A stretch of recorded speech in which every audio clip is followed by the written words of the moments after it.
Welcome to the noon hour slides for the Moose Jaw Museum and Art Gallery. We're located on Treaty 4 territory, the traditional lands of the Blackfoot, Cree, Ojibwe, Saulteaux, Dakota, Nakota, Lakota, and on the homeland of the Métis Nation. We pay respect to First Nations and Métis ancestors and reaffirm our relationship with one another. We gratefully acknowledge funding from the City of Moose Jaw, Sask Arts, Sask Culture, Saskatchewan Lotteries, Canada Council for the Arts, Canadian Heritage, and the Government of Canada. I'm Vincent Hotelling, the administrative assistant here, and I'm here to welcome you to today's presentation. Gayle Jones is here to talk about Chile. Welcome. Thanks, Vincent. This map is a little bit strange. I've got circles there, and I cannot say that they're in the exact right spot, but you get the idea. Anyway, I was in South America in 1976, which was just a couple of years ago, and I visited Chile, but just Santiago for a day. So I was very curious about a little bit more of the country. 76, just a couple of years ago. Yeah, just a couple, just the other day. You're one of the few that would know that, right? That would even know me there. But anyway, and I'd also heard buzz about the Wazoo Falls. And actually, I'd been back a number of times to South America, but never to Chile or Wazoo Falls. So I decided, okay, this time I'm going to do that. And I went with a friend of mine, Noreen, that I normally travel with. And usually we do it ourselves, but this time we got a company called Trip.me that you can travel on your own, but they make sure you're picked up at the airports, and then they book you into tours that you would like to get, and then they're sure that the person shows up when they should. So you have somebody looking out for you. Where in Europe you don't need that, but South America, the distances were great. The public transit wasn't very good, so we went with that way of traveling. So first thing we do is land in Buenos Aires, and I've been here 3 times, but only for day tours. So I'm really good at the day tour you get of Buenos Aires. And the first thing we see is a building with Maradona, the soccer player, on it, next to Pele, the most famous ones. And so that's painted on the building. The first thing we see. Then they always say, don't go to demonstrations in South America because they get very violent, stay away and be safe. So the first thing we do is we get to our hotel, there's this huge demonstration going on outside. Well, it was a women's rights demonstration because apparently women in Argentina have a really high number of assaults.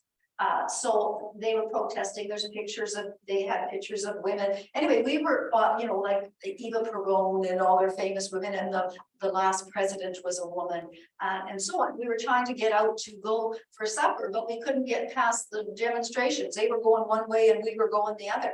And this demonstration went on for 2 hours, just filing past. So there was thousands of women in this. So anyway, we thought, well, we can't meet them, join them. So anyway, we're in the middle of the march and we didn't have too much troubles, and we got out safe and found a restaurant, so all was good. Then the next day we're on a tour, and this is where the tango was born.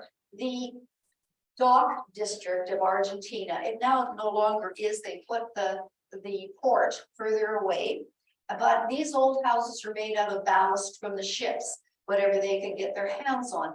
And so now it's a tourist site with tango dancers and musicians, and it's become kind of an arts community.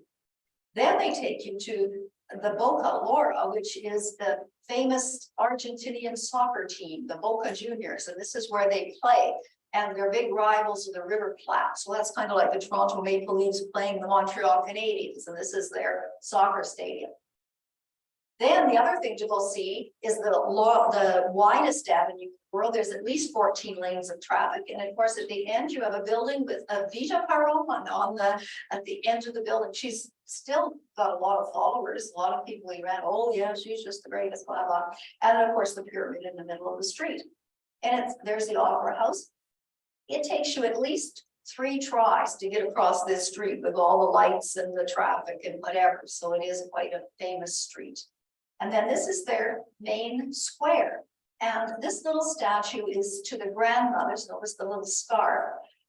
In the 60s, the late 60s until 1980, the military ran Argentina, and if you didn't agree with them, you disappeared, you may be killed, similar to what went on with Chile from 1970 to 1990 with Pinochet in power. And it was a very scary time if you didn't believe in the government. So these grandmothers came every day to this square to protest, because what are they going to do with the grandmothers? You know, really, they're the safe ones to put out there. And so that's sort of a tribute to them. This pink palace is a presidential palace. And the white building, the white curtains on the left, that's where Eva Peron went out to do all her speeches. Now it's no longer a presidential palace, it's government offices, but it's a very historical building in the city. Now this is one of the last remaining Spanish buildings, because when they threw the Spanish out, they had a lot of lovely Spanish buildings, but they hated the Spaniards, so they took them all down and replaced them with European style buildings. This is one of the few that's left. Also the home of Pope Francis. And here's his church that he was Archbishop at before he became Pope. And a beautiful church. Also in the church are the remains of their liberator, San Martin, a fellow who kicked the Spanish out of not only Argentina, but Chile and Peru. And they have a changing of the guard every 2 hours, and one man stands on guard of his tomb. And he liberated them just after the Napoleonic Wars. So this has been going on quite some time. This chair is where Pope sits when he comes to visit. This is a statue of Christ that when in the 80s, I believe Argentina won the World Cup of soccer. And so they bought this statue of Christ to put in this church. And before any big games, they all come and pray to the statue. So that's kind of a cute thing that I thought. The next thing they take you is to this market from 1897. Again, it's got a lot of the ballast of the ships created. They always take you here. I've been here 3 times. Vegetable garden. Here's the meat market. Now, what's interesting here is they're big on barbecues. And so every weekend they have the sausages, and this man is cutting up packages of meat for the barbecues for the weekend, and they would come and just buy the package of meat. They also make these empanadas, and this is the man making them. And so we ordered 1 each, but they were so good we should have ordered more, because they were probably the best ones I tasted around South America. This is the street where our hotel is. It's a very beautiful street, one of their Avenue de Mayo, they all name it after some independence kind of a movement. And at the end of the street, there's the Parliament House. This is a little patio on the top of our hotel where we had some Patagonia beer, and that we drank that pretty well all in Argentina and southern Chile. That was our go-to one. It was very, very good. Now, I always want to get to Iguazu Falls. You can see by the toucan that, in fact, it's a jungle area. It's in the north where 3 countries meet, the 3 frontiers. You get Paraguay on the left, Brazil on the right, and I'm standing in Argentina. The bridge across is newly built, getting Paraguay and Brazil united through there. Now, a lot of people from Brazil come to Argentina because they have good wines and they're cheap because of the dollar value between the two. So where we were in Port Iguazu, a tourist town, it was just full of Brazilians, and every second store was a liquor store because they were all coming to fill up for the weekend. So anyway, nothing changes, I guess. And so here we are. We spent 1 day in Argentina at the falls and 1 day at Brazil.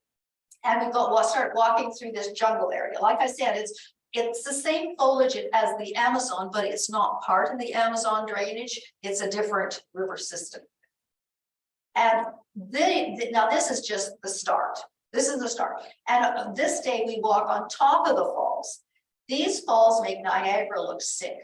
These are not as tall as Victoria Falls, but they're how many kilometers? 3 kilometers wide or something. They're going down a little canyon, and they come down both sides. And here we are walking along, and here's where they're all of the waterfalls. There's something like 275 waterfalls in this system, all going down these cliffs. And we were on the walkway walking all over. But like, I think I have so many of these pictures, but I must have thrown out 300 because it was just, it was so amazing. And here's some of the flowers. This one, I think we get for our gardens. This one looked very familiar. And the butterflies, oh my gosh, the butterflies were everywhere. It was over 30. And we were walking along but this is just one of them. They've got the blue morphos and that they do in the Amazon, and yellows and oranges. Oh, they were all over the place and just gorgeous, landing on you. This is the main river that is going to go over the falls, and we walk 1 kilometer along there. There are fish, there are turtles. All going over the falls. And this is an old bridge, and it was actually just recently flooded out, and it's lucky because, you know, we were 1 week away from not even be able to go on this because these bridges had been washed out. So, hey, were we lucky that we even got on here? This is the start of the falls, and this is called the Devil's Throat, and this is where it does start, and then it goes down both sides of this ravine. That's the Devil's Throat there. You also see these little animals, coatis, and they've got these sharp nails, and what they're after is your food. And monkeys, and one monkey did steal one of the ladies' lunches. And there's a little train that takes you further along as well, so you don't have to walk all of the way. And here's some of the foliage. Then the next day we go to Brazil. And we're only in Brazil to see the other sides of the falls. So this, they say Argentina has the falls and Brazil has the balcony. So you get to see the falls from the other angle. And that's the bridge we were walking on the day before.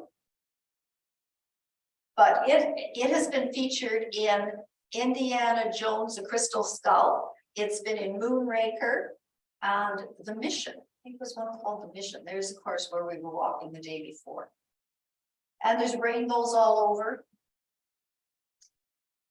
And of course, that boat, that'll take you so you can get drenched just like the Maid of the Mist in Niagara. And then, of course, you can walk out here and get thoroughly drenched if you go to the end, but we didn't. We just went to the part way through. But anyway, it was, oh my gosh, that Iguazu Falls was just spectacular and worth every second that we were there. So then we get on a plane and we go right down to the bottom to Patagonia, to El Calafate. And this is in the Patagonian steppe area. So it's kind of like very dry prairie to the south. And the lake, this is the outskirts of El Calafate, and the lake there is Lake Argentina, which is the largest lake in the country. And they have a wildlife preserve. And these are all the different wildlife you're going to see there. And this is some of the desert or the Patagonian brush part of that. These are upland geese, black-necked swans, and flamingos. I didn't know that Chile had flamingos, but everywhere we went, we seemed to see flamingos. Some of these ducks look, you know, kind of like what we have. And yet more flamingos. And when they take off, they are gorgeous and they look like this. But of course, all we got is out of focus flamingos because they were so far away. But this one lady beside us got a picture of one of them flying. This is just off a bookmark I got, but they were just absolutely gorgeous. These are Chilean flamingos. I guess there's 3 or 4 kinds, but. And normal ducks and swans and a kestrel. This is our hotel we stayed at, and what a beautiful one that was. That was really, really a lovely one. And this was interesting. This was sort of like a city square, and I thought it was for the indigenous people until I saw the map behind it. That's a map of the Falkland Islands. And I'm going, well, what's going on here? Well, when looking closer, this is a tribute to the heroes of the Malvinas for the Falklands War in 1982. So like they still are, you know, They come. yeah, they're kind of mad about the Falklands. But it was all Argentina. They still were, remember the Malvinas, I guess. The other thing you have to remember is that a lot of the Argentinian military attacked the fall, but they were launched From base in the patio. Oh, so that a lot of it, okay, connections there, yes. Yeah, good, thanks, Irene. And so then one of the things you can do at Alcalfet is go to this Glaciers Park. And these are the glaciers coming off the Andes, southern Andes. This is called a Petit Marino, a Perito Marino, and it's a glacier, and you take, of course, a boat out to see it, like you would in Alaska, but you're getting way closer than Alaska. This glacier is 70 meters high. And it calved about 3 or 4 times when we were there. So you could hear the great, saw the crash and the boom.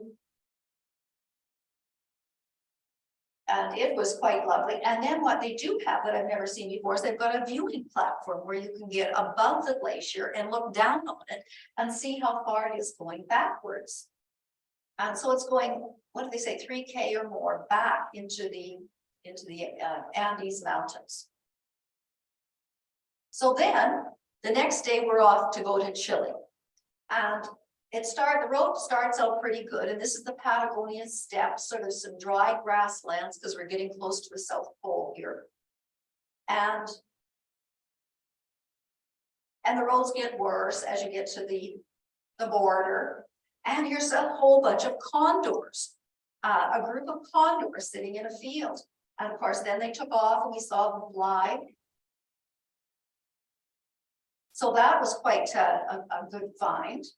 There's also guanacos. Now they look like llamas, but they're wild, they're not tame, and they've got a black face. And in the, like our Aboriginal people hunting the buffalo, their Aboriginal people hunted the guanaco and followed the herds of guanaco. So yeah, same as a llama found. And if you do crossword puzzles, this is a rhea, or a little ostrich, R-H-E-A. So the only reason I know about it is crossword puzzles. And they were out in the field too. And they're all by the side of the road. They're not like the flamingos where they're so far away. These guys were, I don't know why they didn't see any dead carcasses, you know, like deer or something, because they're right at the side of the road. Because the bus drivers are very careful, I guess. And some ox or whatever. This is while we were waiting at the Chilean border. These are pictures from the Chilean border. We had to go through both things. And then we went up to Torres del Paine National Park, which is in Chile, and it's like the Banff of Chile.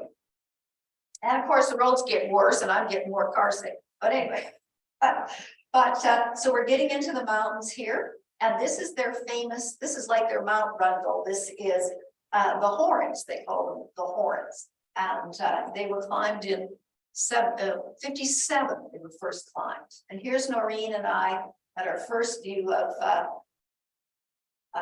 the national park. And then this is what we see from our room. We're actually at a lake called Lago Gray, and at the end of the lake is a glacier called Gray Glacier. And there's a boat there that takes you up to the glacier. And this is one of the biggest mountains in the area. And then we're going to go walk. Here's our guide and Noreen. We're going to walk out to where that iceberg is out there, which is at the end of the lake. So it was windy. Look at this. There it is. It was a very windy spot. And of course, here's the icebergs that have broken off from the glacier. And he's lifted up a piece of ice, and it's of course got all the ice, the bubbles in it that glacial ice has. And the other thing about the park is the different colors of blue in the different waters. The different lakes have different colors of blue. We're going for a waterfall, and this is a sign we get. Watch out for the strong winds, but it's only 50 to 80 today, so there wasn't a problem. So, and then here's the waterfall, which looked pretty minor after seeing it at Wazoo Falls. So again, here we have the Horns. Oh, the mountains are spectacular down there. Oh yes, these are, yeah, the Andes, they don't give up. They don't end up as little hills as you go south. They just still stay big like in Banff. And here's one of the other, there was 4 places you could stay in the national park. And if you didn't stay in one of the 4, you had to drive in every day from Puerto Natales. Well, luckily they got us into that Lago Gray hotel. So we got to stay there. And this is one of the others. And I think we got the best deal here. And this is what my brother Ray, who's on the the other in Candle Lake, he fly fishes. And so when I was down in Patagonia, he texted me and says, "Where are you?" And I says, "Well, I'm in Patagonia." And he said, "Oh my gosh, that's sort of the heaven for fly fishing." Oh, I didn't know that. So when I did that, I started opening up my eyes, and yes, there were fishing shops around and whatever. And yes, they got fly fishing tours and whatever of in Patagonia. This is the place. Who knew? Raymond knew. And there's glaciers up there, and these were so it's big rock climbing country. Now, I asked about our Canadian ski team, because I know they go there in the winter, but they don't go here. They would go up near Santiago in the northern Andes. This is one of the ranches there, the ranch house.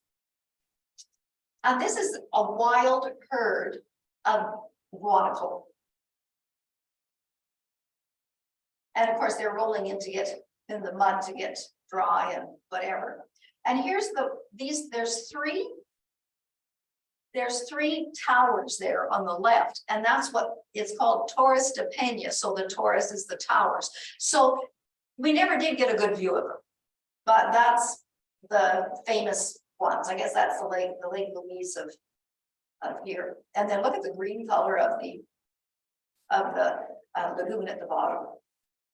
This is a beautiful city. This is Porto Natalis. It's the end of the cruise ship line, because you know, if you have the Norwegian fjords, well, they've got the Andes fjords that go from this harbor, Porto Natalis, up further north.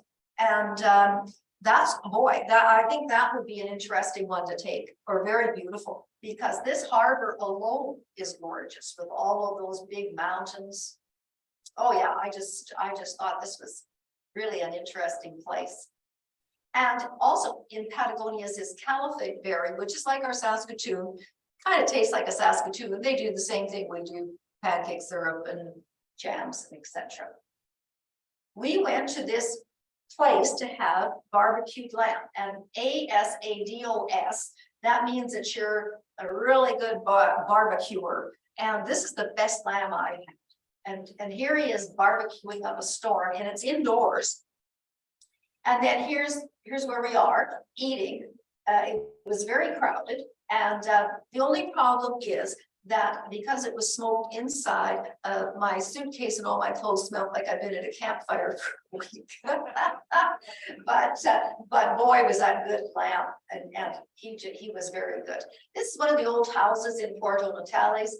It was interesting architecture there, and the church, the main square. This was interesting. It was beside our hotel. It's the socialist headquarters. It says 1932. They've got an axe there because it was for the miners, is how it started. And the miners were in bad working conditions, similar to the Welsh with the English coal mines going on in Wales. Same situation, only really taking advantage of their Aboriginal people as well. So who else grew up at this time in 1932 in this area is their famous poet Pablo Neruda. Grew up in this area. He eventually came in to be quite a communist and kept getting awards from Russia for his communist tendencies. And he did support Allende in the 70s when they took control of the government. But anyway, this was kind of an interesting find, I thought, very historic for the area. Now, Porto Natalis, we went south to get to a place called Porto Arenas, and it had the airport. But if you know, and it was quite far south, and I've been this far south before because that's where the cruises take off for Antarctica. So it was kind of been in this area, but you cannot drive north from Porto Natalis or Torres de Paine National Park if you don't go through Argentina, because there's no roads. You're either going to hit the Andes or Argentina or the ocean. So you have to go back into Argentina to get north in Chile. Unless you take a boat, I guess, or fly. So we flew, and we're going to fly right up to the Atacama Desert, right in the north, and we're going to stay in a place called San Pedro.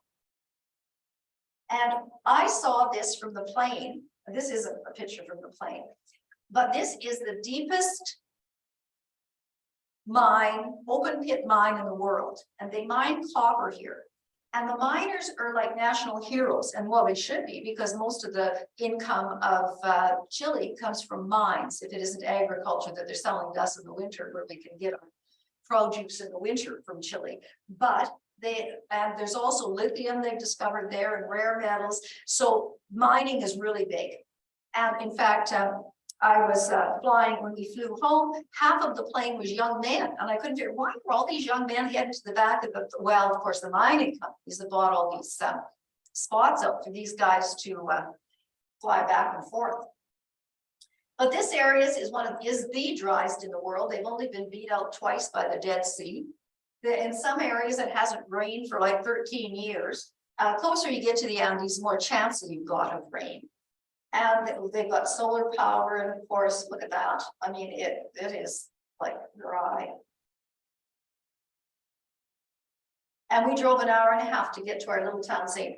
Pedro, which is closer to the mountains. And this is just outside of San Pedro. It's called the Valley of the Moon, and it's the originally salt mountains that have deteriorated, of course, eroded away. It had The Mandalorian has been filmed here, so they call it Mandalorian Valley. And we took a tour there. There's caves, there's sand dunes. That would look like the World Cup, they said. But we walked along this little cliff edge to get to these sand dunes. And I said, the guy, oh, gee, for crazy carpet, did you put that? No, he thought it was crazy. But whatever, here we are walking down to the sand dunes. On this tour, it was the tour for the day, and there were 10 young people with us. And these young people, of course, they wanted to run down the sand dunes. Well, we weren't running down those sand dunes. We took the easy way out. And I didn't want to break my leg.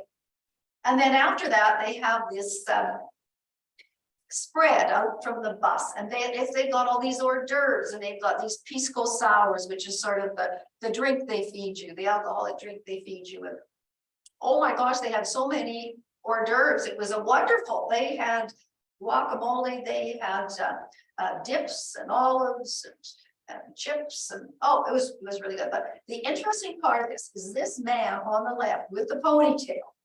Somehow we got onto the Pinochet idea, the fact that all these people had disappeared when he was leader of the country, because he took over from the socialist fellow, because the military, he wasn't doing a very good job. So the military took over, put Pinochet in power.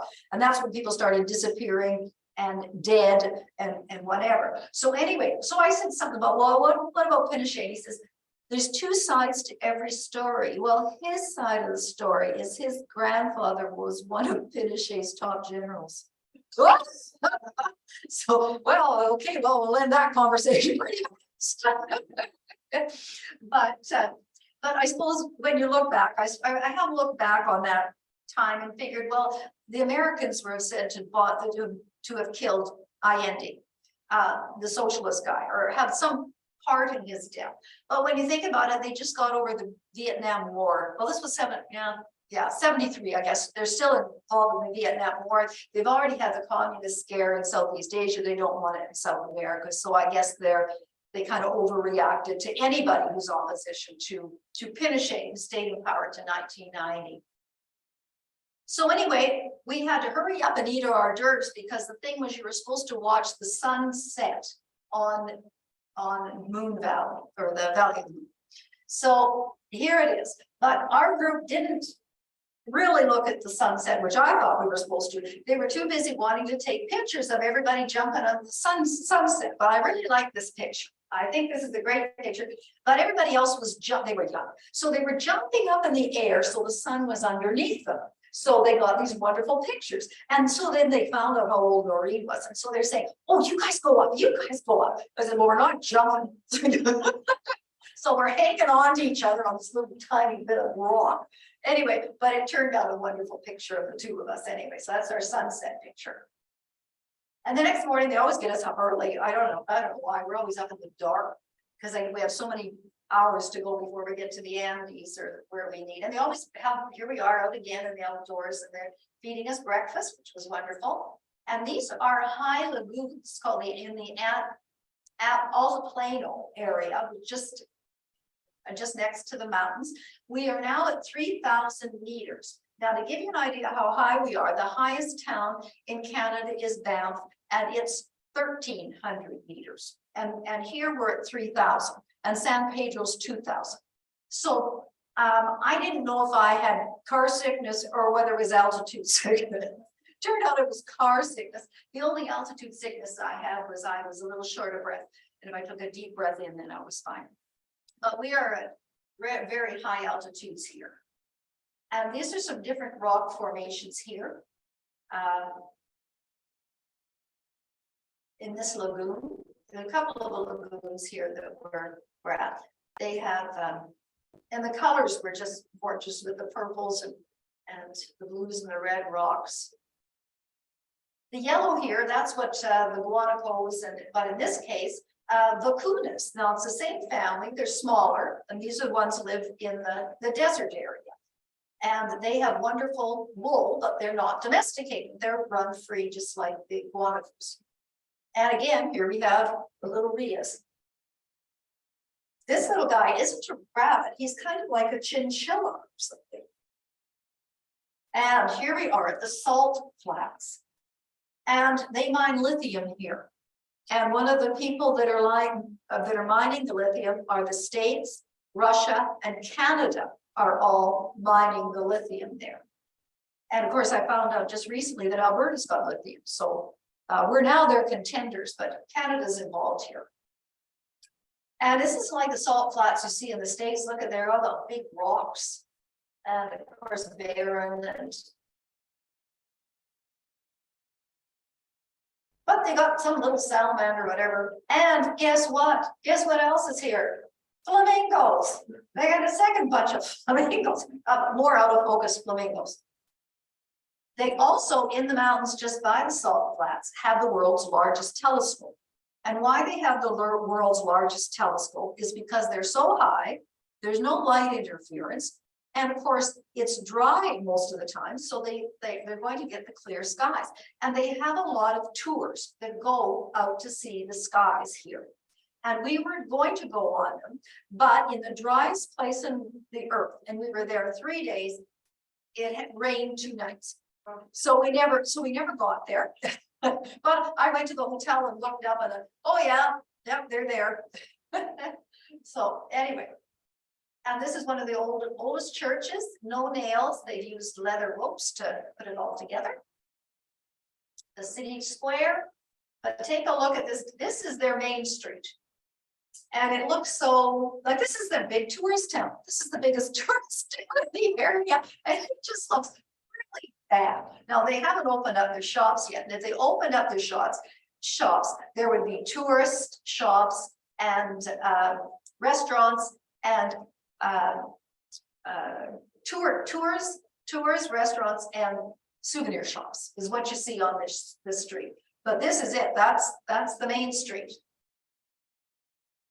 And then the next day we went to 4,400 meters. So we're really high this time. And it is their geysers. And it's an Incan holy site. And I didn't notice until they told me this, but yes, the people I had been seeing in the north had more Incan features, you know, the straight line nose and whatever, because, you know, of course, this was all at one time part of maybe Peru or Bolivia, and Bolivia still wants an outlet to the sea, and then they figure this is their land, so whatever. Anyway, so we went really early in the morning. This is later because you can actually see somebody. We're out there, you couldn't hardly see anybody. It was so dark.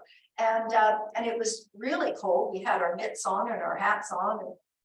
But anyway, this was the geysers. Now the geysers weren't like Yellowstone, Old Faithful, or the ones in Iceland. Like they go up and they almost explode and go extremely high. These had a whole bunch of them, but they were very low. Well, that would be the highest. And they said, you have to come early in the morning because then they're at their busiest. But this is as big as they got, you know, so there were lots, but nothing really like spectacular. And then when the sun rose, then we're away from them. So now we're looking over them. Now we can see them. Now we're away from it. And they said this is the third largest area in the world of geysers, the Yellowstone, Russia, and then this is the third. And I said, well, what about Iceland? And they said, well, Iceland, where the geysers are, it's a smaller area. They've got, more forceful, bigger geysers, but this is a larger area for them. And of course, there we have our breakfast again. And this driver, by some luck, we got him 2 days in a row. He's the guy that took us to the Altiplano. And so anyway, I booked ahead and asked for a front seat for the ride up to the glaciers because I was on to this car sickness by this time with the bad roads and so on. But boy, could he cook eggs. Those were the best eggs ever I had, was this guy cooking them in the back of the van there. And then we're off again, back trying to go home and do that little rabbit chinchilla thing again. And this was a nature preserve again for birds. And you know what? They have little sandpipers there. And the woman told me, and I checked it, that these little sandpipers fly up to Canada for the summer. So one little guy from there could end up at on the highway where they've got Chaplin. They could end up at Chaplin, one of these little guys here. So anyway, that was kind of interesting that a little guy like that could fly so far. And here's this little vacuna. What the heck it's doing in there? I don't know how it got in there, but try and get out. There it is again, little vacuna. And flamingos, we got more flamingos again. These were actually domesticated llamas, and they've got ribbons on them because that tells them the parentage and different things that the farmer needs to know about the breeding of their stock. So that was the llamas. And here's their little babies. And this was an outdoor museum, and we never got to this.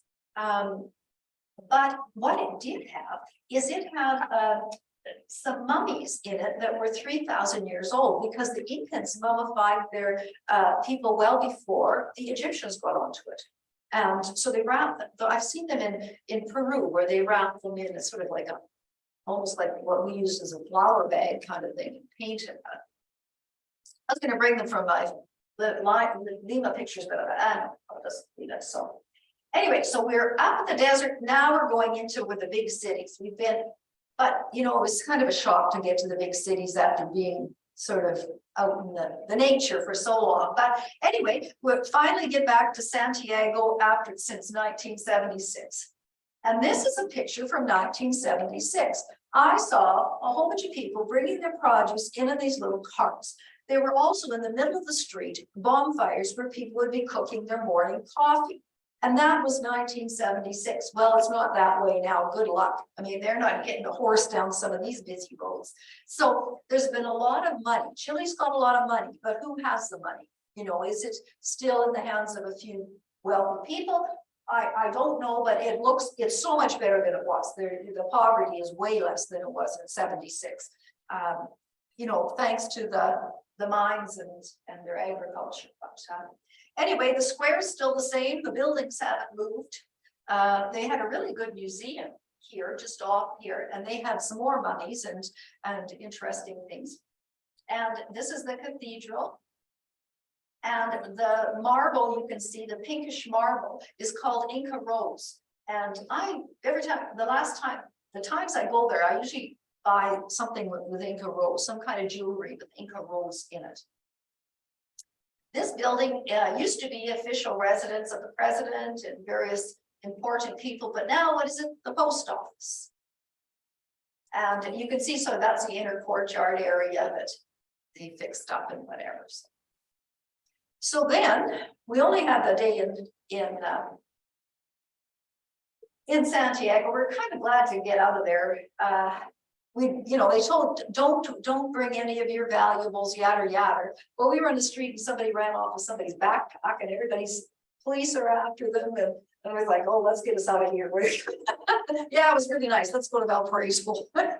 Anyway, we did like Valparaiso, and the first thing that we did, we got to Pablo Neruda's house, of course. the poet laureate that I had mentioned had grown up in Patagonia in Puerto Natales and was associated with the communists and the socialists. He's got quite a scandalous history, but anyway, there's a Canadian connection to this guy. And it was just before I went, they asked a university in Ontario who does forensic anthropology or something, and Chile gave him the bones of Pablo Neruda, some of his bones, and they were doing experiments on him. And what they found out, like he was dying of cancer, but he wasn't in imminent danger. But he, and the poison of choice in the 70s was the botulism thing. So anyway, they found that he had actually died of botulism poisoning. And so it all kind of seems to point to the fact that he was killed. But of course, he was the opposition to Pinochet, right? So so anyway, it kind of proves something along the way. That in fact, he was killed, although why if he's dying of cancer, you would want him dead quicker, I don't know. Maybe he's causing problems, I don't know. Anyway, it's an interesting house, a lot of layers because it's going up all the hills in Valparaiso. It's a port city, and Rod and Elaine were there before, and they had done a presentation on it before. And beautiful harbor, but now there's another harbor further south that has a lot of the traffic coming through. It was huge in the pre-Panama Canal. It was a huge port, but not, you know, it still is big, but it was really gangbusters before the Panama Canal. And this is our little neighborhood. And along that walkway, little vendors. And at the end of this way, you get an elevator. And one of the things to do in Valparaiso is go up and down elevators, these little elevators. And here's one here coming down. And they only cost like some ridiculous thing, like 5 cents to go up and down. So, and so we went up and down this one here, and then you get to see a little neighborhood, and then you walk down farther, find another elevator, whatever. So it's kind of fun to do that.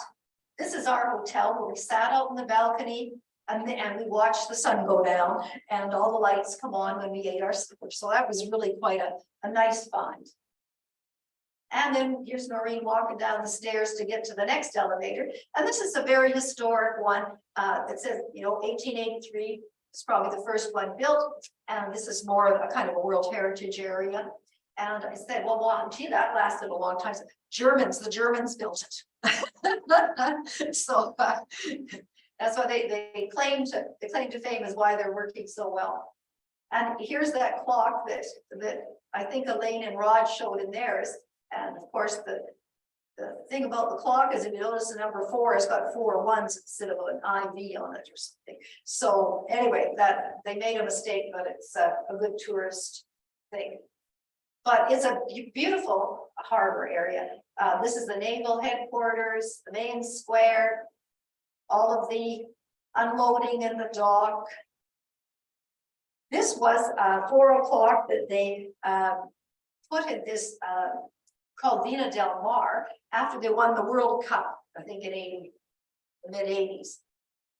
But this Vina del Mar was supposed to be a hangout of the rich people in Chile. They'd come here for their holidays. And I thought I was going to see some really nice old mansions, but no, they're all high rises, but people still come. They still come and have their holidays here. You look at that beautiful beach though.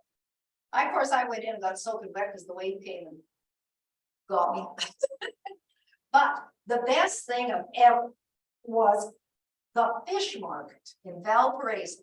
Now we went here because we were going to have a cooking lesson, and this guy was going to take us to get fresh fish for our which I can't remember. Ceviche. And so it's kind of like what I say, pico de gallo with fish in it kind of thing, and lime juice. And so anyway, we're getting our fish here, buying our fish here. So this guy's unwinding all his nets. And the big thing is the fishing boats. They're coming in the morning, and normally in the old days, they would pull them up on the sand.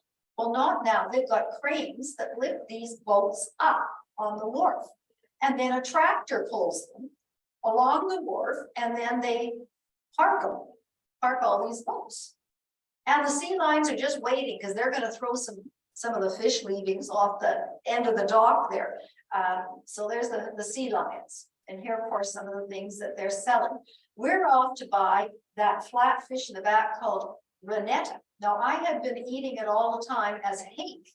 And it was wonderful fish. I loved it. Good fish in Chile. But anyway, that apparently is the fresh fish that we're going to make for our ceviches.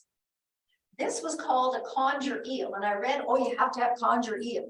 And I thought it was like an eel, but it's a long fish. And I did have some, but I said to the waiter, I think you gave us the wrong thing. You gave us salmon, but it wasn't salmon. It was conger eel, which is this fish, which tastes and looks like salmon, same color.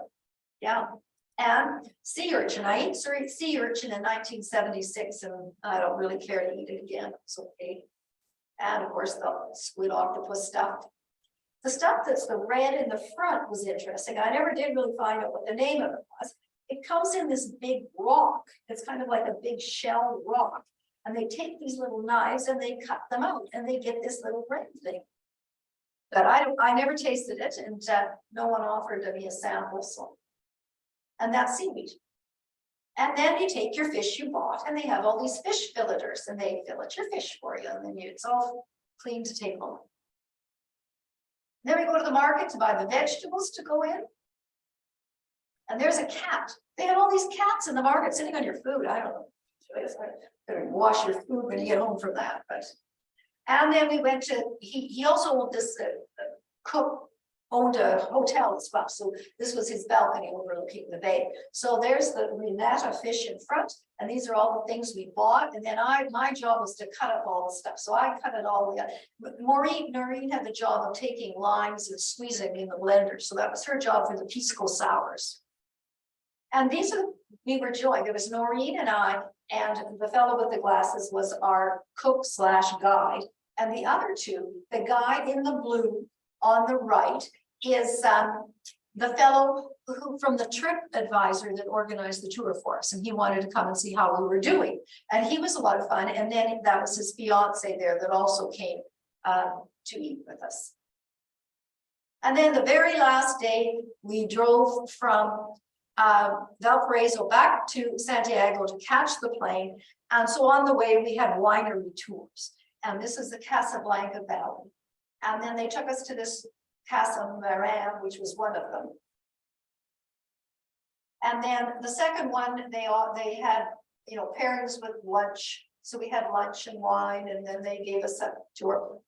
The only thing I can tell you, well, not the Conchi El Toro, nothing. That's sort of the famous vineyard or whatever, but Carmenere was the wine that we discovered, and it doesn't have to be any kind of brand. It's just like Merlot or whatever, but it was really good. And apparently it started as a Chilean kind of grape thing that they used to mix with other things, and then they decided, oh, it's kind of tastes good on its own. So anyway, that Carmenere was something that I hadn't heard of before. And then the guy gave us a tour, and that was it. We're done. Then we went home. So any questions at all? Anything like that? What was the name of that? Trip.me. Yeah, and they were very good to work with, and everybody met us when they should have, you know, so it just, yeah. You told them what you wanted, and then they made sure it happened. And so that was good. But if we went back somewhere else, just do it. We were there 3 weeks, a day short of 3 weeks. Yes. But you know, between the rough roads and the ups, so the altitudes and the early mornings and the, geez, I was tired when I got home. Well, I'm not saying it wasn't 1976 anymore. But anyway, yeah, it was a good trip, and yeah, lots of interesting things to see. You know, it was sort of included in the basic price they gave us. The one, we would never have even considered going into the National Park Hotel. Because we did look behind the door on that one, and that was 400 a night. There's no way we would be staying there. We would be driving in from Port hotels. We wouldn't even, we'd see that, and we just. We Was would, that Argentina money or? that's Canadian money, yes, yes. So there's no way we would even be thinking of that.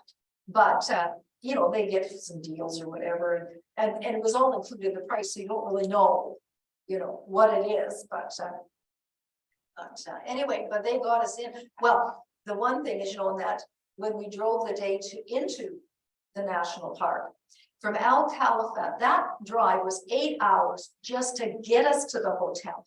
But they had arranged us to go on a bus tour with these other people who were going there and back in a day. So they drove 8 hours. Now we're off the bus, and all these people are yelling, "Can we get off with them? Can we book a hotel here? We want out. We don't want to drive." But then they got out. They were promised a hike. So then they had a hike for maybe an hour or two, and then they put them on the bus. And they had 8 hours back. So I told this trip.me guy, we were fine, but don't ever think of booking anyone else. That is just a torture. That's, I don't know how well that one just, please let me off this bus. But that's not fun at that point. But yeah, so we were glad that they had got us the one way and the hotel in the mountains. Anyway, yeah. Well, thanks for coming. And did that anything ring a bell for you? Did anything look? It wasn't in the winter. We got really cold. Oh, When we got back to the hotel, very friendly, we were going out to dinner. I said, just a minute. Anyway, we're all trying our money. We got much fun. yes, you could. Yes, you could. But it wasn't that. That was just quite the place. Yeah. Oh well. Yes. So thank you for coming, and that was good.